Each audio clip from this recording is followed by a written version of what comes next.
आई म्हणजे आपली कुलस्वामिनी महाराष्ट्राची।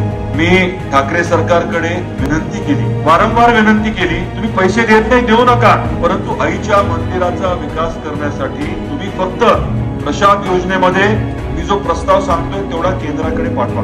100 कोटी द्यायला तयार आहे, तुम्ही फक्त प्रस्ताव पाठवा। परंतु त्या 2 वर्षामध्ये ठाकरे सरकारने साधा प्रस्ताव, रुपया नाही, रुपया आपण मागत नव्हतो, फक्त प्रस्ताव इथून केंद्रापर्यंत पाठवा दिल्लीला म्हटलं, ते सुद्धा त्यांनी केलं नाही। आपली रेल्वे निम्मा हिस्सा राज्य सरकारने द्यायचा होता, त्या 2 वर्षामध्ये रुपया दिला नाही।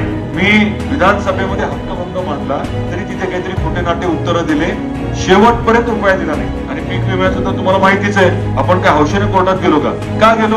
कारण त्या बाबतीत देखील वारंवार मागणी करून साधी बैठक लावली नाही। म्हणजे जे होण्यासारखं होतं, ज्याला त्यांना स्वतः पैसे द्यायची गरज नव्हती, त्या गोष्टी सुद्धा केल्या नाही। आणि त्यामुळे स्वाभाविकच आहे की आपल्या जिल्ह्याच्या बाबतीमध्ये प्रचंड अन्याय झाला।